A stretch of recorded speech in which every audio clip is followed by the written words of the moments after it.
just really, I thought the first half was with great spirit, aggression, one of our best offensive rebounding halves that we've had, 16 assists in the first half, tons of really good things. And I loved specifically, I watched film with Lauren this morning, and watching her put some things into practice that we looked at in film.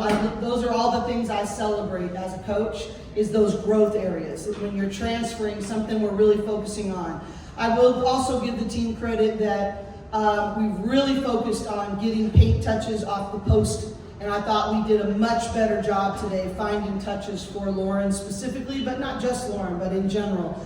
So as a coach, you love to see that.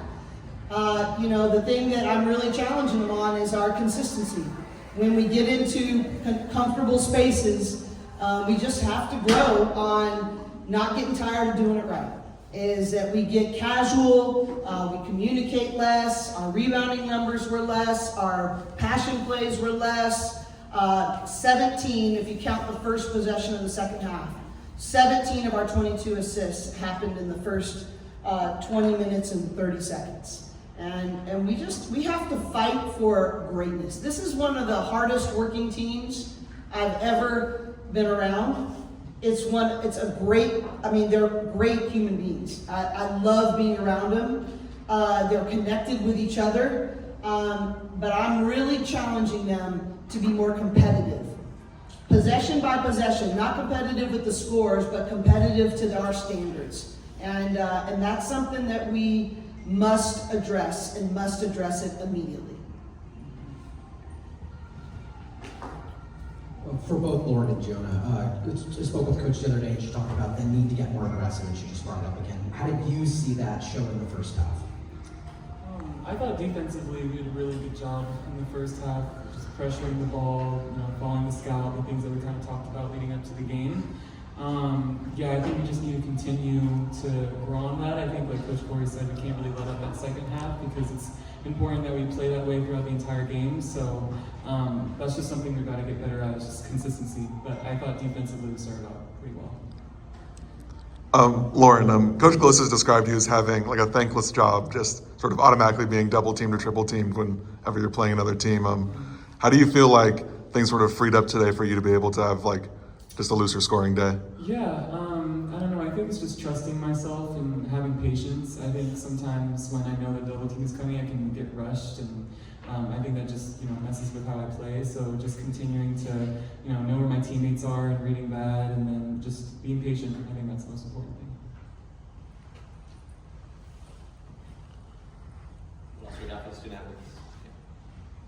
Hey, Lauren.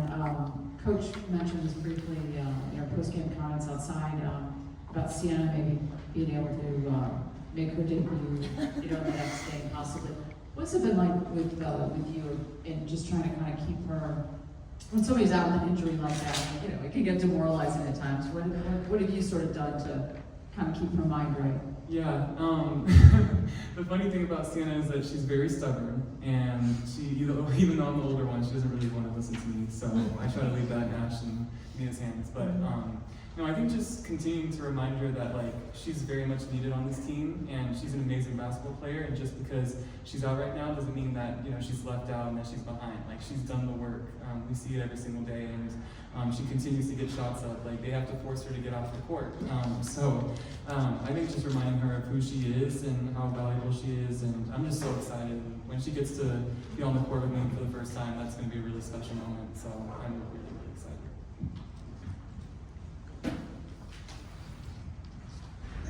Tell me about just getting that extra pass and how important that's been just throughout the season so far. Yeah, I think it's been really important for us. The superpower of our team is that it can be anyone's night. So when we move the ball, it's really hard to guard because the defense is rotating and out of position. And it's just a lot of fun to play that way when you're up tempo. Everyone literally touches the ball and you get an open shot. So yeah.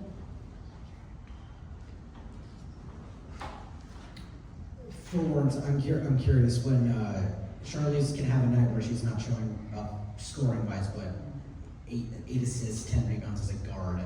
Can you talk about what she adds to this team in games where she might be quieter on the box score, but really loud in categories like that? I mean, yeah, you kind of said it. I mean, she's just like a beast. I mean, that's her job, her role. I mean, she just creates so much for other people. And like you said, like it might not show in like the stats, but she's so valuable to this team, and she creates so much for other people, and she makes other people look good. And she's very selfless, and that's really special about her because she doesn't really care how much she produces. She just wants to make sure that we win at the end of the day. So I really appreciate all the work she puts in to create good looks for everybody.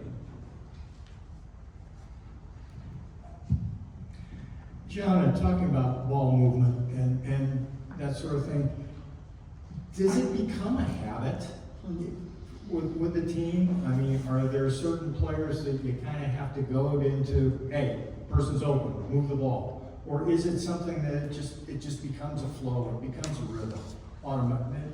Not necessarily automatically, but naturally. Yeah, I think it's kind of a flow thing.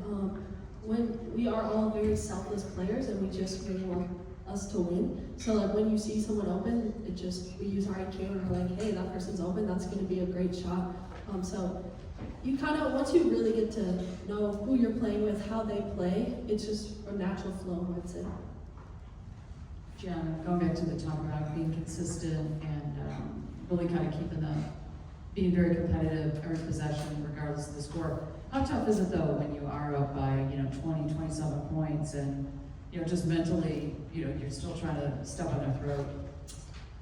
Yeah, I think as most of this team is seniors, we have experience of being in any position of a game, whether you're up or down. So I don't think we can really use that as an excuse. But so just finding ways, and we'll get there. It's still December, so just figuring out ways how we can consistently do that and step on teams' throats even when we are up and staying locked in, starting defensively.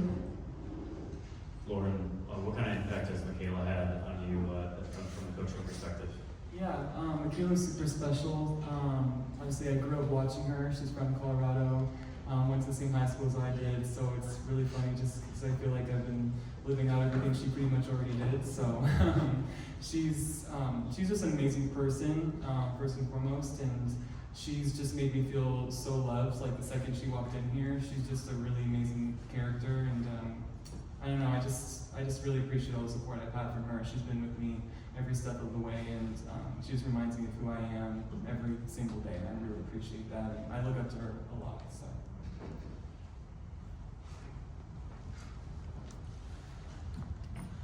Lauren, can you talk about that film session? How did that kind of help you kind of build your confidence? She's not sure it did. Just kidding. Yeah, no, I think it helped a lot. I think sometimes it's not always easy watching film, especially when you don't feel like you played your best, but I feel like it Especially really... with me. Yes, yeah, and especially with Coach. No, but it helped a lot. I think just being able to see how I can make the easy fixes, because I don't think sometimes when you're in the moment, everything just feels like so, far away, like you can't really do it. But I think when you're watching the film, like they really are easy fixes. So just being able to make the right reads and just trust, certain things that I can do, I think it just makes my job a lot easier. But yeah, watching film has helped me.